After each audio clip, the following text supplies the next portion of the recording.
This is Trine Days, roundtable number 10. Let's fulfill JFK's dream for world peace. A plan for action with host Chris Milligan and featuring husband and wife co-authors Paul Fitzgerald and Elizabeth Gould. I am Bruce Tatoris. I moderate these roundtables.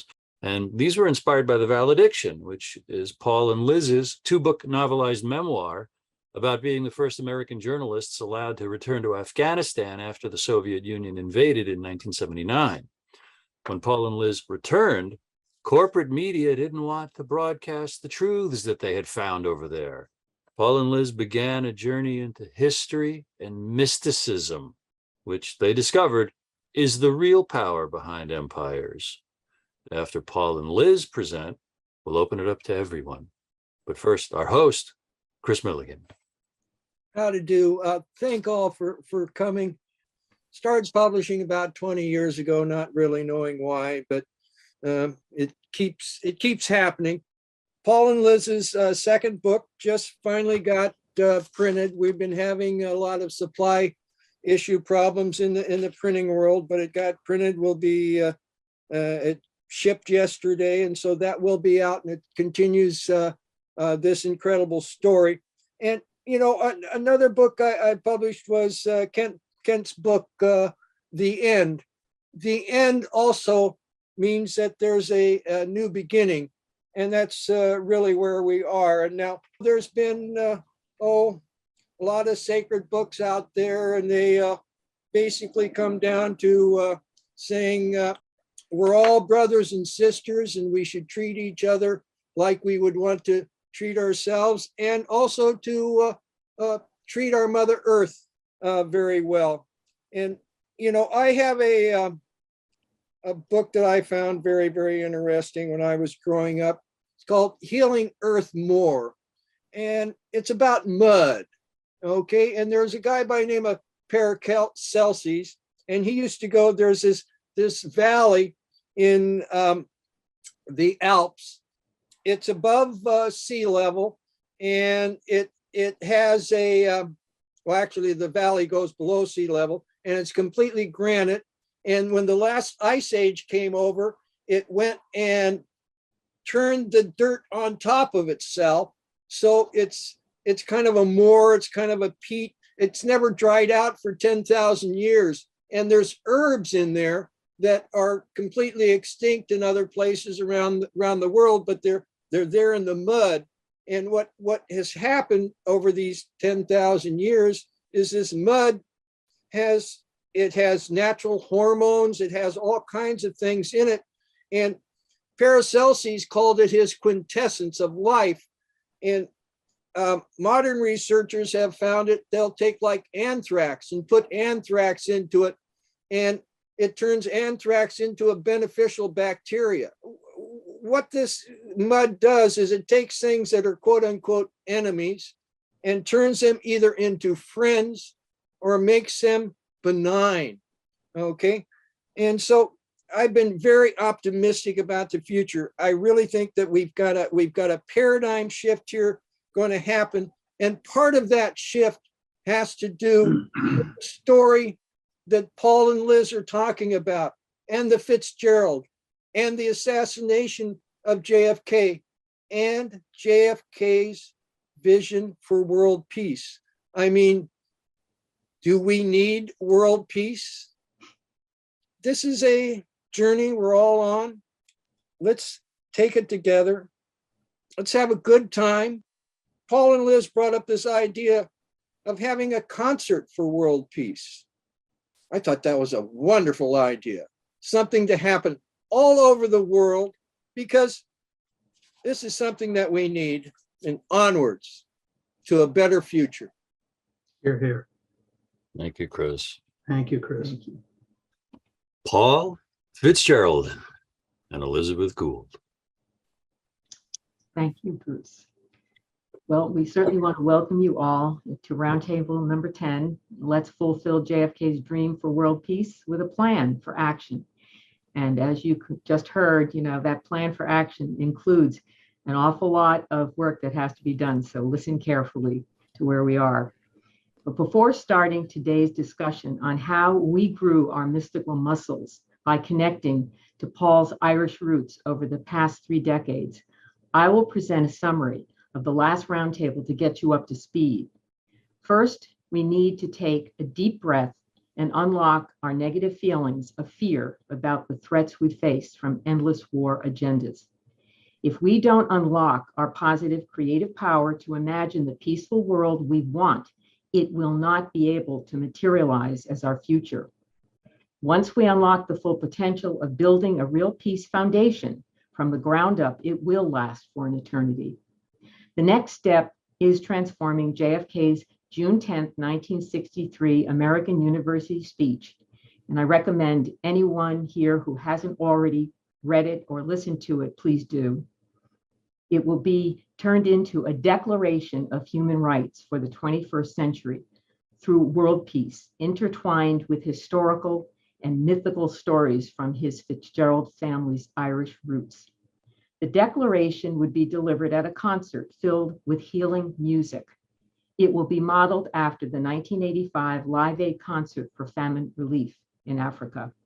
The sponsors of Live Aid took an issue nobody cared about, but it was put in front of 2 billion people through music and raised $127 million. Not only are millions of lives still at risk today from famine in the third world, the first world is facing its own unprecedented food crisis right now in our time. This exposes the truth that famine relief was never going to be a remedy for famine itself. Our concert will promote real solutions, the only solutions, establishing a worldwide peace as the only underlying foundation that will address all human-made problems. This music will be modeled after the American tribal love rock musical Hair. In its time, Hair was the center of the anti-war Vietnam movement, delivering a riveting political and social awakening that we experienced in 1970 as participants in the Boston production. Its finale song, Flesh Failures, Let the Sun Shine In, still stirs the soul. It will become an anthem for the peace movement we are building. The concert will be a reawakening to bring back the peaceful world we thought we were creating, but was robbed from our generation by dark forces manipulating from behind the scenes. These forces did destroy our generation's cohesion, but our vision for activating world peace today is even more inspired towards action by what we connected to back then. And now we will have to make a big departure from the toxic war narrative to transmute the tone and reorient people's thinking towards peace as the only solution. And this can be accomplished by connecting to our shared past in Ireland, the land that gave birth to the prophecy of the Fitzgerald family's most beloved ancestor, Geroidi Arla. It has been believed for 800 years that he will rise from the dead at the end of time to free the Irish people from the enslavement of empire. And this is the time now for the fulfillment of that prophecy. And it can be accomplished by resurrecting JFK's peace plan for world peace. The perfect setting for a concert that will promote world peace through healing music will be at the 5,500-year-old UNESCO World Heritage Site north of Dublin, known as Newgrange, or in Irish, Brunagusa. The site is central to pre-Christian Irish mythology, having been built by the Dagda, father of the Tuatha Dé Danann, people of the Shi. Known as the Good Father, he was a benefactor to all the people. Described as a passage grave, the Brew was a house where the dead could pass in and out of supernatural reality into this world at will. But most of all, Newgrange stimulates something in the imagination, a deeper connection to the past and the evolution of human thought that has been lost and forgotten to both the East and the West. And now Paul will present how Newgrange was brought to our attention in a most mystical way and has continued to draw us into its mystical vortex to this day. Connecting to Newgrange through our experience is a good place to start growing your mystical muscles too. Thank you, Liz. I wanted to give you some background on Newgrange and the implications of what it means for the past and the future as well. So we were first brought into the mystical vortex of Newgrange, the ancient megalithic passage tomb, on August 1st, 1997, at Dublin Airport when the young driver of the shuttle bus posed a question after reading the name tag on our luggage. "Who's the Fitzgerald?" "We are," my son responded. "Well, so am I," he said. That was the first hint that something unusual was happening on our visit to Ireland. In the old pagan Celtic calendar, August 1st was the feast of Lunasa, in honor of the Irish god Lu, brother of the Dagda, the chief god of the supernatural race known as the Tuatha De Danann. And oddly enough, Newgrange was his home too. The second hint came when I asked the young man where he came from. "Oh, it's just a little village down past Limerick. I'm sure you've never heard of it. It's called Abbeyfield." "That's my grandfather's village," I told him. "We're from the same place." Was this coincidence, a synchronicity, or something more? "Well, whatever you do when you're in Ireland," he said, "there's one place you must go. It's called Newgrange, Bruingusa in Irish, Angus's mansion on the River Boyne. I'd take you there myself, but I've got to work. It's only a 20-minute drive from where you're headed, and it's the most amazing thing you'll ever see." I knew that returning to Ireland would complete something I'd started when I'd first visited there back in 1971. But it wasn't until we were directed to Newgrange by another Fitzgerald from the same village as my family on the other side of Ireland that I realized that something was far more profound than anything I'd experienced in my lifetime. Jung described the concept of synchronicity or coincidence as a, quote, acausal connecting principle that joined the rational ego of the senses to the daimonic ego of the irrational other self, which then overlapped into our reality. The daimon was well known to the ancient philosophers as the causer of déjà vu, the feeling of having experienced a present moment once before. To the classical Greeks, it was a supernatural spirit guide who caused coincidences to happen in order to shape our destiny. Was this message from another Fitzgerald part of an acausal connection, directing me to apply our 6 years of research on the Fitzgerald family to something at Newgrange? Within a few days, we'd made our way to the Boyne Valley and had to shield our eyes from the glare of the quartz crystals shining in the bright sunlight. The young Fitzgerald from Abbeyfield had been more than right. From a distance, Newgrange looked like a giant, futuristic time machine. But as we soon learned, that time machine hadn't arrived from the future, but had traveled 5,000 years out of the past. Originally built in the shape of an egg, its exterior was now a drum-shaped flying saucer with a facade covered by 11 feet of quartz that glowed like an ancient solar timepiece in the early morning sun. In fact, even after 5,000 years, it still kept perfect time by focusing an intense, almost laser-like light into the darkness of Bruingusa for exactly 17 minutes every winter solstice. Wealthy Romans had once made pilgrimages to it from Britain and left precious offerings of gold and jewelry to propitiate the spirits of its powerful gods, the Tuatha De Danann. And it was suspected that large crowds of people had once filled its huge natural amphitheater to participate in a yearly ritual hinted at in ancient annals as involving music, magic, and, quote, many-colored checkered lights. Newgrange was older than the temples of Mycenae and the pyramids, but like the pyramids, which appeared to have had some ceremonial function in addition to their role as tombs, what else did this quartz palace do? Was measuring the solstice the only reason its builders had labored for years to build the exact movement of the sun, to plot the exact movement of the sun? And why, over all the other sacred sites around the world, did Joseph Campbell consider this place to be the home of the most sought after of all relics, the Holy Grail? It wasn't until we probed Campbell's well-known book, The Masks of God, that pieces of the mystery of Angus's mansion began to fall into place. By various schools of modern scholarship, Campbell wrote, quote, the Grail has been identified with the Dagda's cauldron of plenty, the begging bowl of the Buddha in which 4 bowls from 4 quarters were united, the Kaaba of the great mosque of Mecca, and the ultimate talismanic symbol of some sort of Gnostic Manichaean rite of spiritual initiation, practiced possibly by the Knights Templar. Limited to being a passage tomb by modern scholars, the mansion of Angus in Irish myth was described as a place where Angus could go to visit his dead friends making it quite literally a house where the dead could pass in and out of supernatural reality at will. It was also a place where the living could experience what awaited them in the spirit world beyond. Having been carbon dated to at least 3500 BCE, Bruingusa was far older than Irish or Celtic culture and is now thought by some to represent the zenith of a peaceful golden era of human existence that reached from Anatolia in the Near East across Europe into the heart of ancient Ireland. The Grail has been the object of occult quests for millennia as the divine chalice of becoming.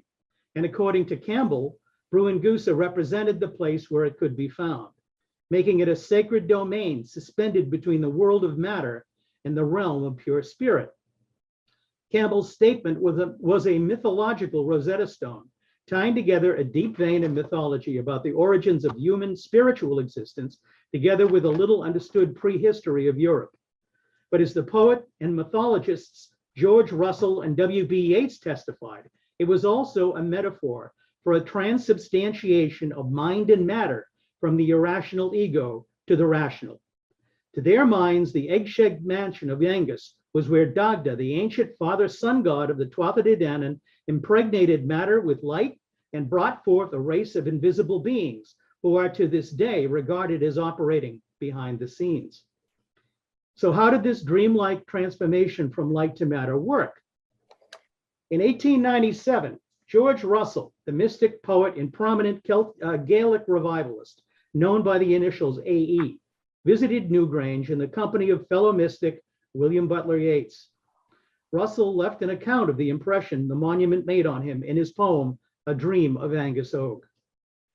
Quote, as he spoke, he paused before a great mound grown over with trees, and around it, silver clear in the moonlight, were immense stones piled, the remains of an original circle. And there was a dark, low, narrow entrance leading therein. This was my palace. In days past, many a one plucked ere the purple flower of magic and the fruit of the tree of life. And even as he spoke, a light began to glow and to pervade the cave, and to obliterate the stone walls and the antique hieroglyphics engraven thereon, and to melt the earthen floor into itself like a fiery sun suddenly uprisen within the world. And there was everywhere a wandering ecstasy of sound. Light and sound were one. Light had a voice, and the music hung, glittering in the air. I am Angus, men call me the young. I am the sunlight in the heart, the moonlight in the mind. I am the light at the end of every dream, the voice forever calling to come away. I am desire beyond joy or tears. Come with me, come with me. I will make you immortal, for my palace opens into the gardens of the sun, and there are the fire fountains which quench the heart's desire in rapture. Not bad for 1897. The Boyne Valley monuments have played an important but little known role in British politics. In the late 19th century, a fanatical group of British Israelites excavated nearby at the ancient seat of Irish kings at Tara, attempting to prove Britain's descent from ancient Israel and the house of King David. Convinced the Ark of the Covenant was buried there, they found no ark, but did succeed in scattering 5,000 years of ancient Irish history, leaving Tara more a looted graveyard than a magical court of legendary heroes and kings. After witnessing Newgrange in all its shining glory, it made us wonder whether the destruction was accidental or done intentionally to obscure its true history. But then we learned that the Newgrange of today is not the mansion of Angus it was when viewed by George Russell and William Butler Yeats under a full moon in 1897.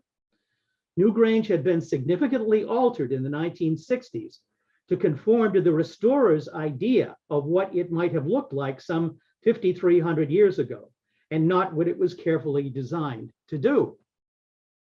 According to one of many critics who have studied the reconstruction, despite all the effort put into restoring Newgrange's magnificent appearance, quote, "It doesn't work like it used to," wrote Hugh Kearns, author of The Mysterious Checkered Lights of Newgrange. And if it were made to work again, and it could, then the number of visitors would soon be back to the original Stone Age levels.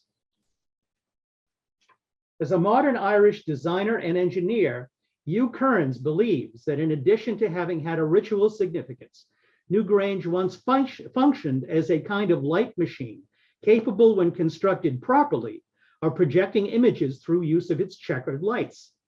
To prove his theory, he constructed a scale model that when tested worked to perfection. So if true, was Newgrange somehow used by ancient engineers to project the images of fallen heroes as recorded in the Irish annals?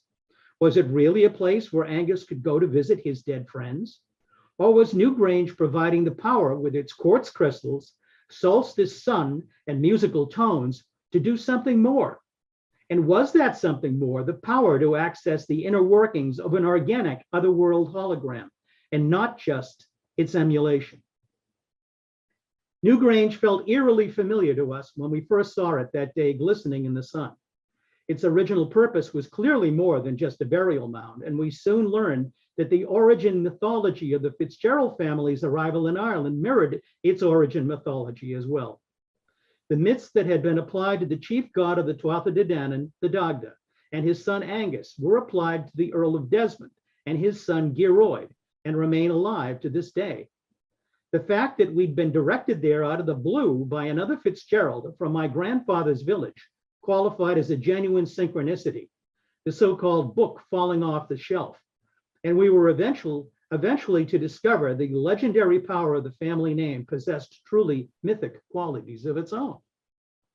Quote, the family's Irish myth makers were capable of grafting the Geraldines onto a native historical tradition that traced their lineage back to the Greeks, while at other times and for different audiences, the family could make plausible claims to an Italian and ultimately Trojan lineage. The old adage that the Geraldines became more Irish than the Irish themselves fails to capture the Geraldine experience in medieval Ireland in all its richness and variety. Editors Peter Crook and Sean Duffy wrote in the preface to 2017's The Geraldines and Medieval Ireland, The Making of a Myth. And so in writing our dream-inspired novel, The Voice, and our new book, Valediction, Resurrection, we found ourselves building on all the richness and variety of the mythology that we could find. And ultimately, we came to discover that the Geraldine myth was not only firmly grounded in reality, but that the reality was firmly planted in an other world of dreams, synchronicities, and coincidences, and that those coincidences are caused by something known as the diamond. I had made the decision to investigate my family based on my daughter Alyssa's dream in 1991, in which my deceased father visited her accompanied by an 800-year-old man in a strange plaid suit. His message was clear: fix the memory of the family. And so as we wrote our novel, The Voice, the mythology of Newgrange became incorporated into the story. And as we worked toward a publishing date in 2001, the importance of Newgrange as a character became clear. Following the publication of our two books on Afghanistan in 2009 and 2011, we began working with members of the Afghan diaspora on a peace conference and recommended Newgrange as a neutral location for the Afghan people to come together and settle their differences. Aside from sharing a long colonial heritage with Britain and Ireland, Afghanistan shared an ancient legacy of tribal law and secular codes of moral conduct that long preceded the Christian and Islamic eras. Ireland's pre-Christian Brehon laws provided a sophisticated set of rules for every aspect of Irish society. According to the legendary 19th century British agent Alexander Burns, prior to hostile European invasions, Pashtunwali was a guide for a peaceful and hospitable Afghanistan that was known to accommodate both Jews and Christians, considering them both to be religions of the book. We believed a new and shocking departure from the existing narrative was needed to change the tone of the Afghan crisis and reorient people's thinking. As part of the indigenous solution to restore the true Afghanistan, Afghans needed to allow themselves an escape from the existing extremist narrative by reconnecting to an ancient shared past. We believed this could be achieved by holding initial planning sessions at Newgrange with Afghan leaders and organizations from around the world to share their knowledge as advisors and supporters. And this proposal was totally embraced by our Afghan partners. That dream of an Afghan peace was never fulfilled. but we are now resurrecting the concept centered on Newgrange to inaugurate a declaration of human rights for the 21st century through world peace. That plan would be delivered as a musical concert at Newgrange. We hope you can join with us to help make it a reality. Thank you. And now I want to tell you a little bit of an extra story about our Afghan friends that is connected to what Paul just laid out about Newgrange. You just heard about the effort that we put forth to help the Afghan people break free from the war mentality by holding a planning session at Newgrange. I am now going to introduce you to a very special Afghan. Like JFK, Khan Abdul Ghaffar Khan ultimately dedicated his life to creating peace. Few in the West have ever heard his name and his inspiring story. We will change that by including it as an important part of the world peace movement we are envisioning. It was in 1929 that Khan, a peer of India's Gandhi, inaugurated Afghanistan's indigenous nonviolent movement, the Kunde Khidmatkar. Following Britain's occupation of Afghan tribal lands east of the Hindu Kush Mountains in 1848, moderate Pashtun institutions were replaced with a severe and undemocratic penal code known as the Frontier Crimes Regulations. Khan's organization pledged to reform Pashtun society away from the use of force with a nonviolent movement aimed at resisting British rule. Although organized like an army, his recruits totally embraced an oath to renounce violence and never touch any weapons. Membership, initially estimated at about 1,000, eventually exceeded 100,000, and that included both men and women. At the time of the creation of Pakistan in 1948, out of these Afghan tribal lands, Khan's movement was made illegal. I think that is an indication of how powerful it was. But its power lived on and continued to inspire new generations of Afghans to embrace nonviolence. The unique concept of nonviolence that Khan had created was defined by Gandhi himself when he answered Khan's question during exchange during one of their visits. Quote, "You have been preaching nonviolence in India for a long time now, but I started teaching the Pashtuns nonviolence only a short time ago. Yet in comparison, Pashtuns seem to have grasped the idea of nonviolence quicker and much better than the Indians. How do you explain that?" Gandhi replied, quote, "Nonviolence is not for cowards. It is for the brave and for the courageous. And the Pashtuns are brave and courageous. That is the reason why the Pashtuns are able to remain nonviolent." The Kunde Khidmatkar movement is a part of Afghanistan's lost history that challenges the ideas expressed by many Orientalists that the Pashtun people were inherently violent and that this movement was just an aberration. Instead, this wrong-headed idea is based on a profound misinterpretation of Afghan history, especially in comprehending the true meaning of the Afghan tribal code, Pashtunwali. Now titled "Nonviolence is for the Brave and the Courageous, the Rise of the Kunde Khidmatkar Movement," we will be including this in our next roundtable. And now we are going to open up for questions and comments. It's great to see everyone and my California buddies here, and it really inspires and invigorates me to see people from my past who have meant so much, Carol, Lynn, and of course the Fitzgeralds. I was thinking, what if you brought together at the concert the Afghan groups that you've talked about, but also maybe, I'm thinking about like the Olympics, they have this team in this country, but I mean, Vietnam, other countries that we've decimated, ruined, that need peace. I mean, not need peace, but that we need to heal ourselves from.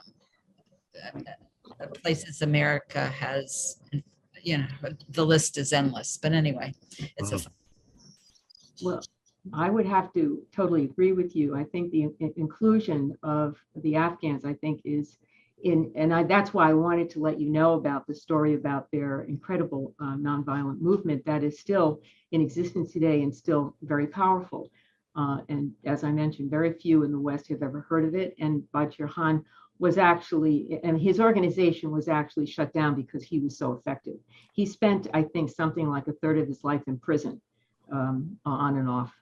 So I think that the idea of, I think the reason it's so important also is because of the complete misrepresentation of the Afghan people to the West. It breaks my heart every time I hear people think that what they're looking at now in Afghanistan is the way it always was. Afghanistan did not have any refugees in 1978. Afghanistan had moved women's right to the point where something in the range of 60% of the students at Kabul University in the 70s were women. Okay, so all of these ideas about what Afghanistan was have been so completely lost to this completely fraudulent idea of the warrior code, which basically imprisons women. I mean, this is not what Afghanistan was. Women were given the right to vote in Afghanistan in 1923. I think it was before women in the United States got the right to vote, if I'm not mistaken. So we have a lot of, it isn't just that their country was used by Zbigniew Brzezinski to basically, to destroy by what he did and ultimately destroy.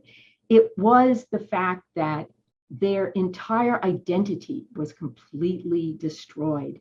And that must be the most painful part of the experience for the Afghans. So that is why if we can help the Afghans build their own sense of recognition by the world, by this amazing Bachir Han's movement, by making it a centerpiece, because his movement, I think, said it all. I mean, it actually requires more courage to be nonviolent than to be violent. If we can get that message across, I think we have a very powerful campaign. And you know, we aren't looking to just have a concert at Newgrange, but this is a worldwide thing. And it's not something that's just to be directed by us, but there should, people in their own little area can create their own little concert. And, things get done. There was, a while back in Iceland, the women went on strike. 95% of them went on strike, and changed that country. Okay, and that's really, I mean, that's what it's going to take. It's going to take a whole bunch of us to do this, and it needs to be done worldwide. Yes, the United States Army has done a bunch of bad things. Other people's armies, and it's really, it's a worldwide thing, because again, it's one ball that is going through space here, and we're all brothers and sisters, and we need to learn how to get along, okay, without killing each other. So it's a worldwide thing. And so we're looking for help from everybody. And who doesn't want peace in the world? Why wouldn't people want to get involved? Exactly. I think I'd like to just say something about this place, Newgrange. The Boyne Valley is a magical, absolutely magical place. If any of you have ever been there or even close to it, you can remark on it. It's an ancient setup. It's a natural amphitheater that was carved out by glaciers millions of years ago, and it's stunning in terms of its ability to just simply by being there and looking up at Newgrange itself is just it's just like that poem from George Russell back in 1897. I've got a book here called The Language of the Goddesses, and one thing it says in here, it says the cosmic egg as a womb of the world likely is the underlying idea of the ground plans of Newgrange, the gigantic round mound of Ireland covered with white quartz. Newgrange looks like a huge egg-shaped dome. The color of the quartz must have been of great significance because quartz is not found near Newgrange. So hundreds of tons had to be transported to the site, probably from the Wicklow Mountains about 40 miles to the south.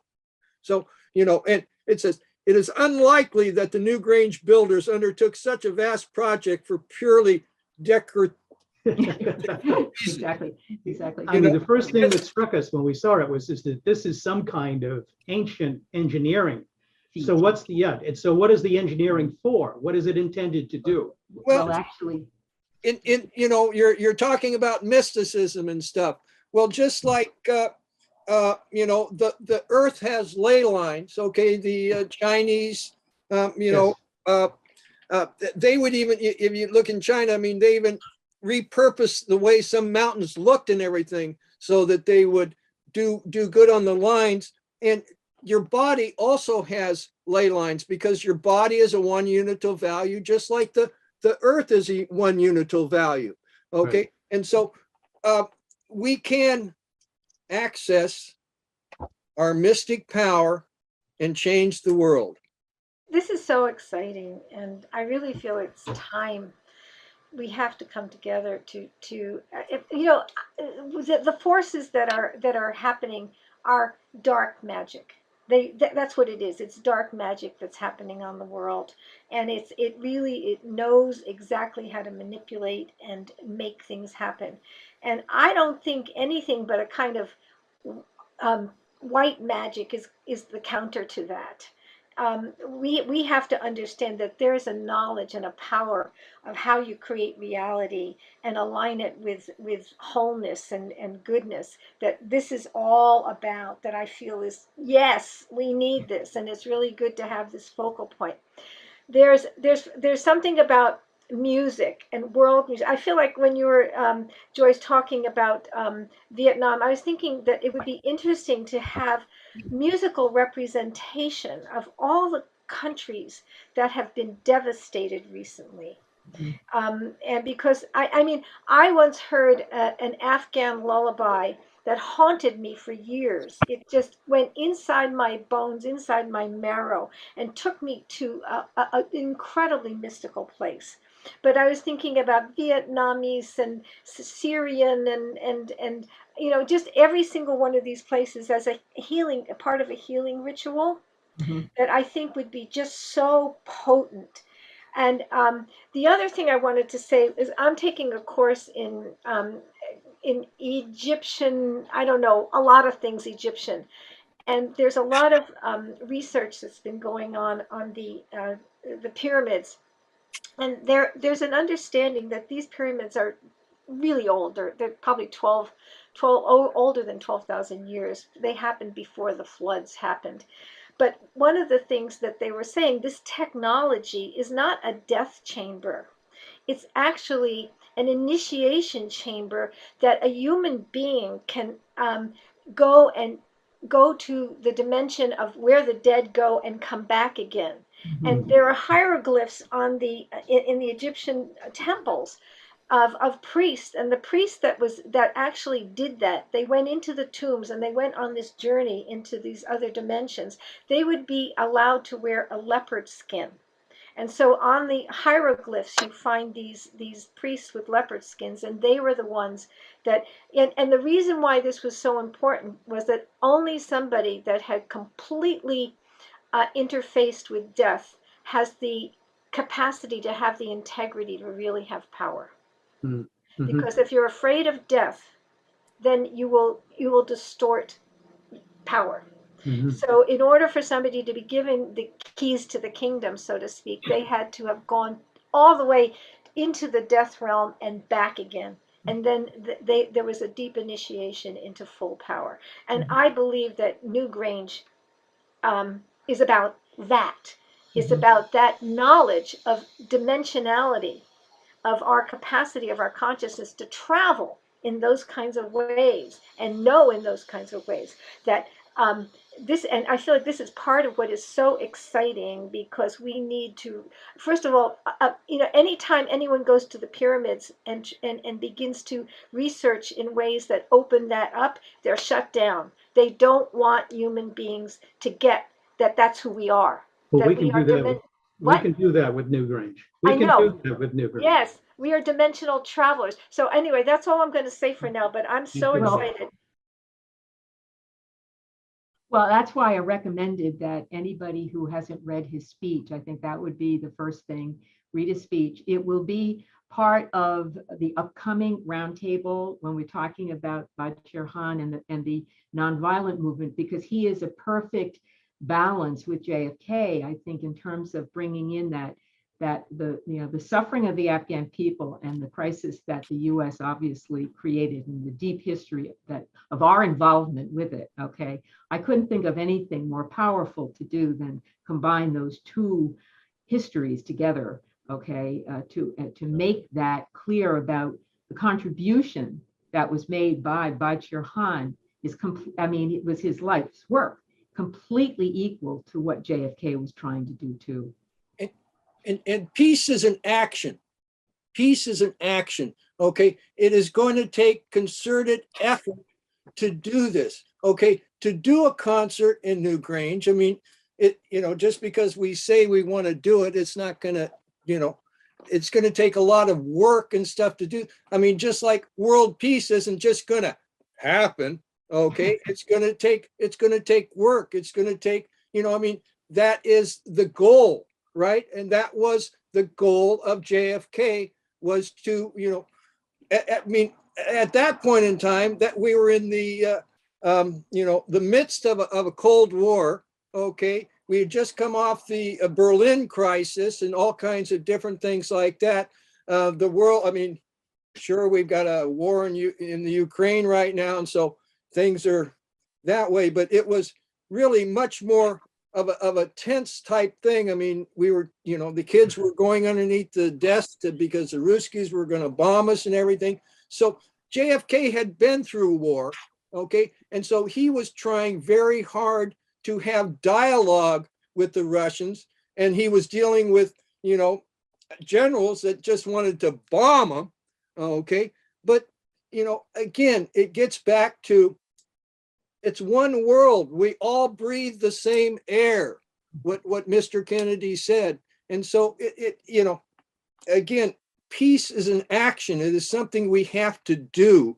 And like any action, you have to start, you have to begin, and you have to work at it and go for it. So, this is what this is. This is a beginning of trying to realize JFK's vision for world peace. I mean, he had to talk to Nikita Khrushchev and start get reducing of all these bombs that we're facing at each other. So it's not something that's going to happen lightly, and it's not something that I'm looking for the politicians. I don't think the politicians are going to do it. But it's something that the people can do. We can do it. Think of peace as a verb. Right. Well, I also want to remind everybody about the fact that peace is for heroes and courageous people. When you really give up the war, remember what I just told you about the recruits that came into Bachir Han's organization. They committed to never touching, never going near a weapon or violence. Imagine how easily the world could be transformed if right now, I believe truthfully, there are a lot of real warriors out there saying the war, when it's endless war, it doesn't work. There's nothing for anybody with endless war. We spent a lot of time in the from mid 1970s until into the 1990s with the people who negotiated with the Soviets in terms of reducing weapons, in terms of controlling weapons and aggression. Paul Warnke was very friendly in terms of helping us understand what was actually going on. He drafted the SALT II agreement. He'd been there on SALT I as well. He'd been I think he'd been the Navy secretary or the assistant Navy secretary at one point, very high level guy. And you look at this guy, he basically told us, he said, everything that I have seen in my lifetime about the Soviet Union is that they're afraid. They've been attacked so many times. He said that there's a road that goes into Moscow. It's called the Tartar Road, because every 50 years, the Tartars came down that road and attacked the people in Moscow, in the village there. So he said that's what their mentality is. He said it's natural to them. It's part of their understanding about the way they live. And he said they want nothing more than to work with the rest of the world in terms of getting out of that mentality and they thought they had in 1991 and 1992. And that's what's so truly tragic about the events that are occurring today, because the same old forces that were at it back in the 1950s and 60s and 70s are drumming it up again. So the fact is that now more than ever, I think the idea that we change the attitude, we change the mentality, and we create a new mythology, a mythology of peace, and be very aggressive. As I said, what you're saying, Chris, is correct. It's an action word. Peace is an action word. Make it a verb. I'm going to peace you. I'm going to take your gun. I'm going to take your gun and I'm going to turn it into a rainbow. How's that? Or a cloud. Well, I think that you have made that key point that peace takes courage. And John F. Kennedy, he obviously knew in a very deep, profound way that his efforts towards peace could also lead to his death. And I think all of the great leaders had that same amount of courage, and they spoke out. And in the 20th century, many of the greatest leaders were assassinated, were murdered. And it was very deliberate. It was to send a message to the rest of the world, to frighten people into obedience, submission, and to control people through fear. But people keep rising up and speaking out. I think we see it today. The great truth tellers are under the most vicious attack. I think Julian Assange is a prime example, and particularly because he was trying to expose the shadow side of the empire, and he succeeded on a worldwide scale. And so now he is being crucified. There's never been a greater attack on whistleblowers. And here in California, we have the legislation which is obliterating the First Amendment rights to speak out against the dominant narrative. Here in California is horrific, and I think we need that same level of courage to speak truth and also to move us towards a peaceful resolution. It's sad that the left, there's no left because it's been so utterly compromised that it's cheerleading the militancy of the United States and buying into these false narratives to shore up this rampage, and it's all through the lie. So we personally, I think, have to take it on to be as courageous as possible, to speak our truths, and to work as passionately towards peace as JFK did. And I am supportive of these efforts. There's also, speaking of synchronicities, there's a series out called Outlander. I don't know if you're aware of it, but it's based on a novel where a woman goes to the Standing Stones in Scotland, and she's transported through time. Yeah. And it's a beautiful series, but I think it makes people who watch it wonder about, the difference between myth and reality, dream and reality, and the power of place and time and energy and spirit. Well, that's why I mentioned the Boyne Valley. The Boyne Valley is filled, all over Ireland and all of Northern Europe, all the way to Anatolia, all the way to Turkey. You have these examples of these kinds of architectures. Gulbekli Tepe in Turkey is just, it's far older. In fact, they can't even, our current, anthropologists and geologists can't explain it, because there's certain architectural things at Gulbekli Tepe that weren't supposed to have been done until, 400 or 5,000 BC rather, or 4,000 BC, and they happened far older than that. So 11,000, 12,000 years ago. Well, I would like to make one very quick point to what Carol said.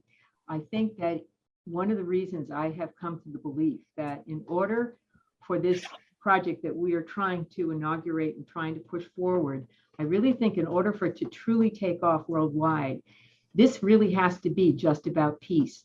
We right now, as a people, have been split apart in every single way. And if you try to deal with all these split issues that people are literally, they're trapped in the dialectic. You're either good or evil, depending on which side you're on.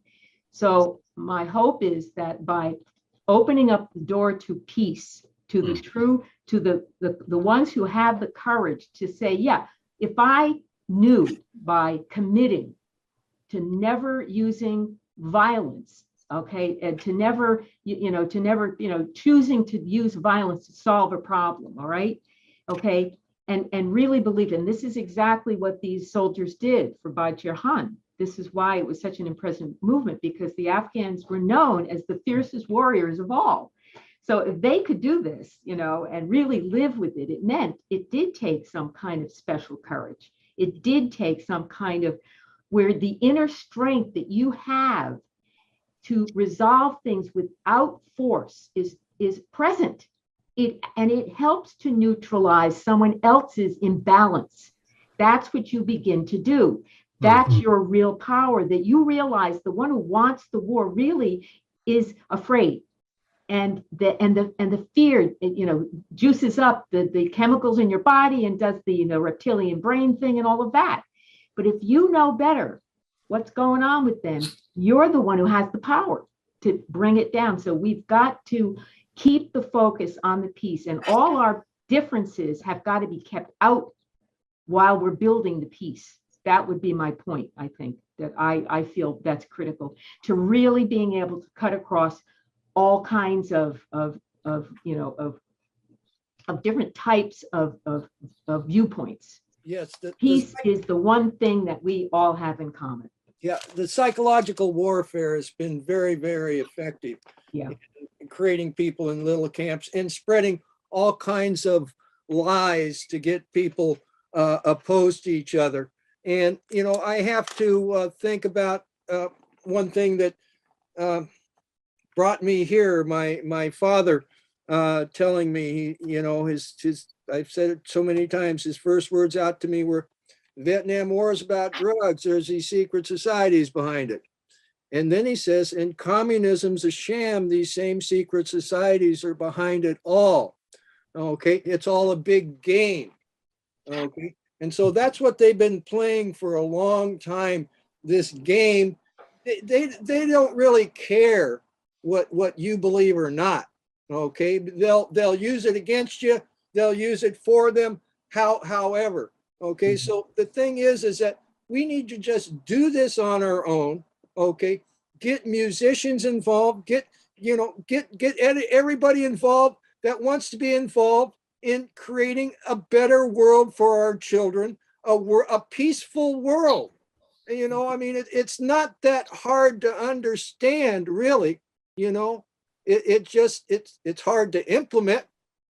But the idea of living in a peaceful world is really quite appealing to most people. Yesterday during a planning session for this, and today, Liz, when you talk about peace, I'm trying to be a responsive human being. It's part of my whole life to be affectable. Okay. I just read this somewhere, to have no defenses and to not defend against anything, to be wide open, I guess, and vulnerable and impactable. And when you say peace, Liz, I'm trying to imagine that's just pushing a button in me that just creates peace inside me. And I think that's a very valuable thing, to make it very personal.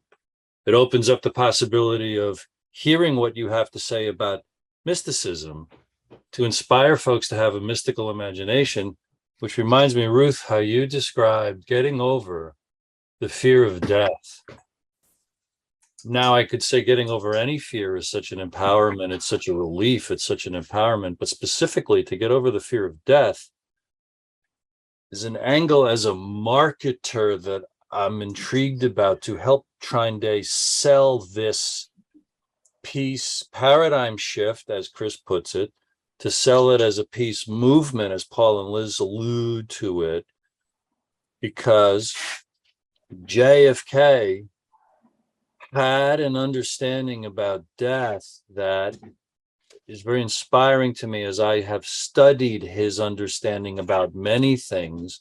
And it is about reconciling oneself to death. And one could study his understanding and experience of health and near-death experiences to imagine why he had the courage that he had. And it's exactly your point that overcoming the fear of death gives us a tremendous amount of courage.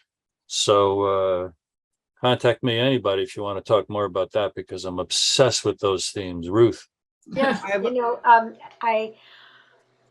I realize that that is why they don't want any of this ancient information coming forward. Mhm. Because one of the ways that they manipulate people is to really take us away from our true nature, which is immortal, and that we live through lifetimes, and we move through many dimensions and many cycles. And when you know that, there is a kind of courage that has the courage to go past the illusion of duality. And so it never can be taken off its center. It always knows it's one with everything in all dimensions and all time. You just reminded me of Sophie Skoll, the 17-year-old young woman in Poland or Germany who, Sophie Scholl from Germany, part of the White Rose, head of the White Rose resistance. right, and Ruth, what you were describing made me think, golly, if children are ourselves, it takes so much to throw away all the fear we've accrued. I don't think you can throw it away. Well, all right, well, okay, but to deal with it, process it, Yeah. but to get to the point where the joy of humanity has something to do with knowing, wow, we are immortal. And in this particular incarnation, what's my function and purpose? And the wise one would say, well, grasshopper, you'll find that by being true to yourself in every decision, moral, right, wrong, good or bad for myself and others. We all might become more like a JFK who, eyes wide open, confronted very powerful forces that kill to win. So if you're going to confront them, they kill to win. And he rode in open limousines anyway. Mhm. And if we can embrace the mystical muscle, imagine we are immortal, we would find a lot more peace if we're being true to what we think is true, good, necessary, and therefore beneficial to life. And we become a little more unstoppable because we don't buy into the fire hose of fear that they're trying to make us just fear everyone and everything. That's how they divide us into camps, is give us reasons to fear others. Your I isn't immortal. Okay, the ego dies. The spirit is what's immortal. But let me read JFK's favorite poem. I have a rendezvous with death at some disputed barricade. When spring comes back with rustling shade and apple blossoms fill the air, I have a rendezvous with death when spring brings back blue days and fair. It may be he shall take my hand and lead me into his dark land and close my eyes and quench my breath. It may be I shall pass him still. I have a rendezvous with death on some scarred slope of a battered hill when spring comes round again this year and the first meadow flowers appear. God knows 'twere better to be deep, pillowed in silk and scented down, where love throbs out in blissful sleep, pulse nigh to pulse and breath to breath, where hushed awakenings are dear. But I have a rendezvous with death at midnight in some flaming town, when spring trips north again this year, and I to pledged word am true, I shall not fail that rendezvous. Wow. Well, That's incredible. that is, Yeah. wow. You know, he sacrificed himself for Yeah. us. Well, that is the basis of of obviously what we're trying to connect to, again, is the larger connection of the legacy of the Fitzgeralds and what really JFK was fulfilling was, it's already been prophesied. It's already a part of the mythology. Okay, that all the Fitzgeralds that died in the attempt to save the Irish people all became immortals. Okay, they all became beloved by the Irish people. And there was a resurrection myth directly connected to Gilroy de Arla Yeah. and Logur, which is where JFK's ancestors farmed, right in that area. So, it's physically, literally physically connected to it. I And think getting that call that day, having that guy at the airport right. say it was just, talk about this, you think, oh, come on, you knew I was coming, right? There was no way that this could possibly have happened. How did it happen? This Exactly. little village called Abbeyfield, you probably never heard of it. Oh yeah, I heard of it. I heard of it all my life. My grandfather was born there, and my father almost went back and farmed it. So, how is this not possible? So this is clearly, as I said, I got the causal connection directly from that one. Well, we actually received an email a short time ago from a gentleman from Ireland who introduced his friend who was a Fitzgerald, and he talked about him being on a quest and how he would go to Logur every solstice to basically commune with Logur. So we don't know what's going to come out of that, but it was like, here we are from 1997 getting this Fitzgerald connecting us to Newgrange, and then we get this communication in the last week from another Irishman introducing his friend, Right. a Fitzgerald. But, we don't know exactly where this is going or what might come of it, but we're sensing literally a vibrational level at which this is progressing. And I think that the important thing, that's why we referred to, building your mystical muscle. As we've already been talking about, the effort to disconnect people from the mystical must be understood. Imperial power is mystical power. The only way we can really end empire is by entering into the mystical realm and neutralizing the total control by the psychopaths who've taken over. I mean, they're imbalanced because they have absorbed too much power. We've given it to them. Yes, I know, but this is over millennia. So we know that this is a handed over situation, and they're very crafty. They have figured out how to use their power to maintain control because they are they're like heroin addicts. Imperialism, you have to view it as the most unbelievable drug in the world is that kind of power. You can actually feel it when you're near people who have power like that, political power. When we were doing our efforts. Yes, Carol. Oh, I just want to say one of my heroes is Aung San Suu Kyi, who wrote, "It is not power that corrupts, but fear of losing power and fear of the scourge who wield it." You're So right. I think that there's the psychopaths, but they also I feel some pity for these insane people who are so frightened and so fearful. They're looking for something, and they're bent on killing or controlling to get something which they can't find inner peace. They're not whole beings. They don't have that connection, and they're desperately seeking it outside, and they use fear and terror to try to control and kill other people and to maintain some illusion of control themselves, but they're just incredibly wounded. And what we have to do is be whole and set a better example and have some compassion and also speak truth and shatter the illusions which give them that ridiculous pedestal and power that they're hanging on to. The psychology of it is very similar to Lord of the Rings. This really is what we're dealing with almost. Tolkien really did kind of get the essence of it in Silmarillion before he wrote the trilogy, before he wrote The Hobbit, and just as a metaphor for the nature of what it is we're dealing with here. It's a psychological thing. It's a concept of the daimon, and the daimon's out of control, and The diamond is expressing itself through people who are sensitive to these sorts of things, and they crave power. They crave the ring. They crave the power of the ring.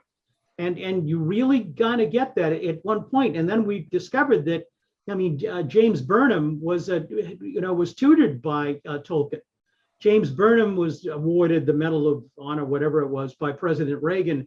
And he was really the guy who created the concept of the neoconservatism. He wrote what was the one he wrote back in the 1940s, Managerial Revolution, about the nature of the managerial class that would come in almost like robots and mindless robots and just take over everything, take control, and they would be manipulated by a small, tiny elite. And he wrote about that. He predicted it. Yeah. Oh, Ruth, real quick, I'm real intrigued. This theme of those who are scared have this lust or go crazy for power. And if we could say something as an antidote to that, it might be to humans about our natural power. Where is our natural power? And is it the control of our own mind and emotions? And and this is what cult leaders do. And I don't want to abuse this power of they're there, you're safe, read my books, come to my events, and I'll teach you how safe you are. See, that again, like Chris says, is like a gun. It's what's the intention of that message? Is it to seduce you, to exploit you? Or is it to give you the peace and the power that's possible to any individual so you can get to choice about how do you feel about your fellow human beings? How do you feel about something like working for peace? I just wanted to say something about fear, and fear is something on darkness. I learned a lot. I lived in the Caribbean for 5 years and went through chemo, went through a disease. And the shamans took me in and they said, fear is a cocktail of emotions. And then when you eliminate fear, if you stay in a sphere of no fear, you're not at dis-ease. And when you're not at dis-ease, then disease can't get you. But the same thing goes for control. They're pumping us so much full of fear, everything that they possibly can throw fear in front of us. I think it's very remarkable because I've followed Paul and Liz for so many years that their timing now is just immaculate for going on to focusing on peace.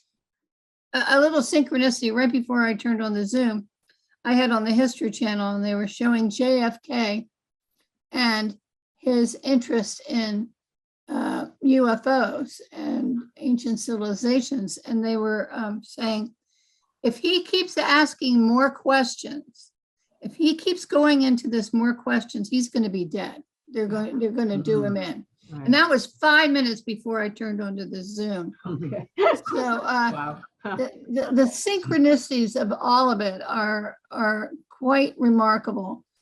But I think the timing of this is, I recently had an experience where I go to a Center for Spiritual Awakening. It's not a church, but the top leader is a professor and was the top quantum physicist at Naval Postgraduate School. He's going into gratitude, which is a lot, but he said, we must all be grateful for everything that's ever happened. We must all be grateful for everything that's happening right now, currently. And we must all be grateful for everything that's going to happen. And I go, wow, I must really be living in faith, because if I'm grateful for what's going on in the war overseas and Russia and everything, it's just that we definitely are in the beginning and the end. And then there's the Grateful Dead. Oh yeah, I knew them. I knew those guys.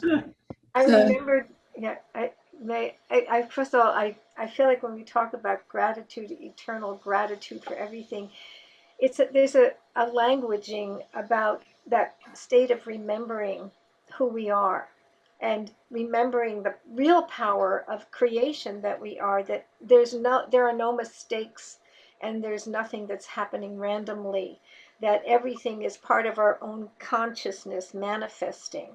So when we understand that there's a respect for everything that happens to us as something we have created to reflect back to us, to awaken us to our true nature.